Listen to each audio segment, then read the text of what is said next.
Hello once again, everyone. This is Chris Sanchez with First Option Mortgage, along with Bernard Brown Jr. with Better Home and Garden Real Estate Metro Brokers.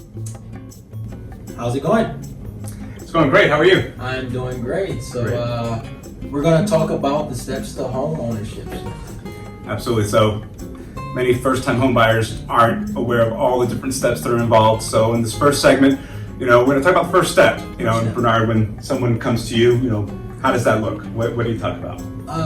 The initial call or referral, or however I acquire a client, is just a meet and greet. I try to set up a consultation to see what their needs are, and normally go through some of the steps that you're going to be going through in the home buying process.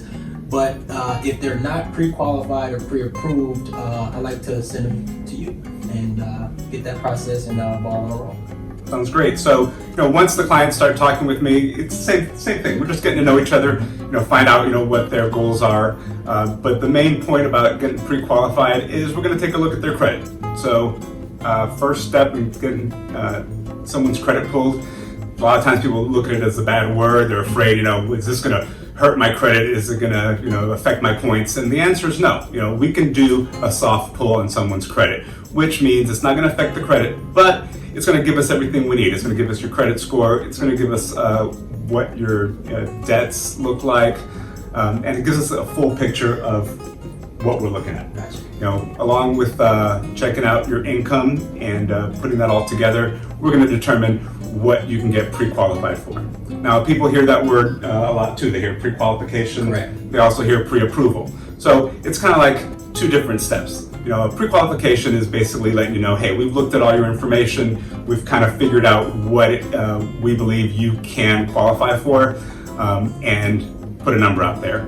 Pre-approval process is taking it one step further. Yes. Making you a stronger buyer. So pre-approval process basically takes all that same information and gets it over to our underwriters. Our underwriters are the ones that make the final decision on someone's loan.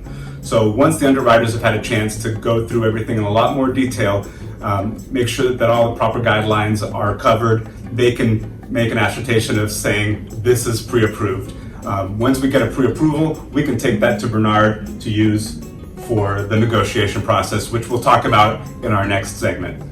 Yep. So when you go from pre-qualification to pre-approval, it definitely increases your purchasing power. So now if a seller is looking to close within that 30-day or even 3-week time frame, you're able to do that because all of the documentations have been processed with the lender, and we are a little bit more in a better position to make the closing. And a seller loves to have a pre-qualification because it almost gives them a better confirmation that the deal has already been in underwriting in some sort and is looking good. Great.